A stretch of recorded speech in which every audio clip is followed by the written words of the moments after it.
the U.S. gun laws are causing mayhem and mass murder, and the Republicans are getting the boner because of it. Now, the crappy gun laws cause our crime problems, but the Republicans are blaming the Democratic prosecutors, and they're making racist arguments. Now, after reassuring multiple people by text um,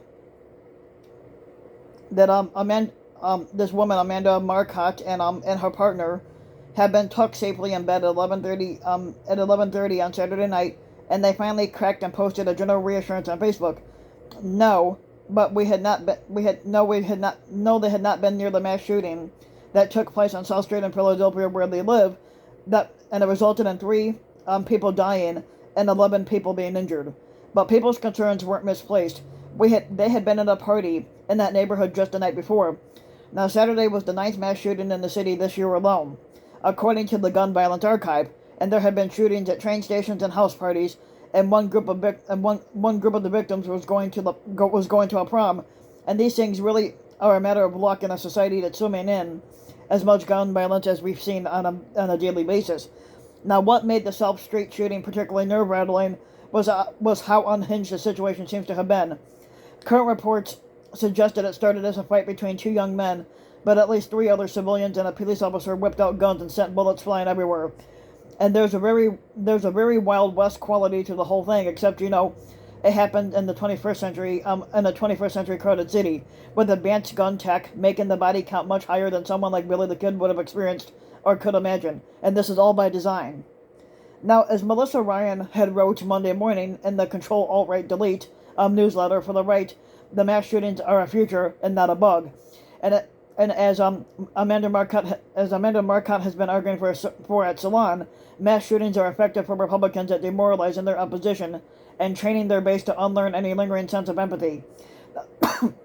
Now, the historian Ruth Ben-Shia argued in October in the Washington Post that gun violence fosters political, social, and psychological conditions, and that it's propitious for autocracy. A major GOP campaign message going into the midterms is that woke Democrats are letting criminals run amok in the cities. It's not true, but Democratic gun violence really helps sell this message, or dramatic anyway. Dramatic gun violence really helps sell this message, which is why Republicans are guaranteed to block any bill that would make it even slightly harder for violent and unhinged people to get their hands on guns. Now, this is how the Democrats don't operate, but Republicans do. Now, they break things and then blame Democrats for the damage. It was true of the 2008 economic crash. The misery was largely the fault of Republicans due to lax regulations under George W. Bush and the GOP's unwillingness to support any more robust recovery efforts when Barack Obama became president. Republicans didn't fucking hide, but they admitted that they planned to obstruct everything they planned on obstructing Obama's attempts to fix the problems. And in the words of Senate Minority Leader Moscow Mitch, it was his mission to make Obama one-term president, but that didn't happen because Obama ended up serving two. We saw a similar strategy that was deployed against President Joe Biden. First, the Republicans make the pandemic worse by convincing their voters not to vaccinate, and now they're blaming Biden because the pandemic is still a fucking ongoing problem. Gun violence in Philadelphia is just as bad, just like in the rest of the country. The reasons aren't mysterious. Gun sales have surged since the pandemic because decades of propaganda caused people to think that they needed them to be safe. In reality, having a gun in the house increases your chance of if you have a gun. Now, in reality, if you have a gun in your house, it increases the chances of you either suffering an injury or dying. Now, more guns lead to more violence. Research shows that was especially true of this gun buying surge. As the percentage of newly purchased guns being used in crime have surged, things only promise to get worse because no matter how much research says otherwise, people still have this asinine idea that the way to protect themselves from gun violence is to buy more guns. So this vicious cycle is perpetuated. People buy guns, and it leads to more gun violence, and it leads to more gun sales, and so on and so forth. Next thing you know, there are shootouts on South Street because everyone thinks they're in some goddamn action movie. Now, this works out great for the gun companies, and they're booking record profits. It's also working out for Republicans who happily exploit all this gun violence to sell to their paranoid racist base. And it's a story about how it's all the fault of Democrats, which it isn't, wokeism and black people. Sometimes this gets very explicitly white nationalist, as Roger Sullenberger of the Daily Beast reported over the week. Blake Masters, who's the Donald Trump endorsed GOP candidate for Senate in Arizona, he gave an interview in April in which he summed up what he thought was the cause of gun violence. Basically, he blamed black people. The racism looks even uglier in the aftermath of the Buffalo, New York shooting, in which a white 18-year-old racist is alleged to, well, I wouldn't say alleged, but he did murder a bunch of elderly black grocery shoppers because he brought into the white power hour great replacement conspiracy theory that Masters is peddling. It also notably ignores actual links that are the shootings across the country, whether it's gang violence, fights, or just random mass shootings. Angry young men, regardless of race, who have way too easy access to weapons. And Masters isn't fucking stupid, but he is retarded, and I have no doubt his racism is entirely sincere.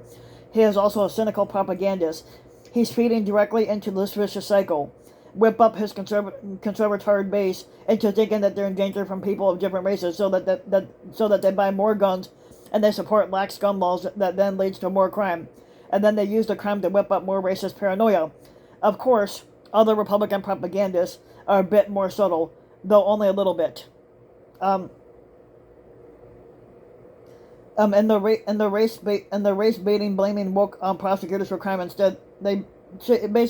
They're race baiting and they're blaming woke prosecutors for crime instead of evoking the racist stereotypes directly. Foe is, of course, blaming Philadelphia's progressive district attorney, Larry Krasner, for the shooting, even though he has nothing to do with it.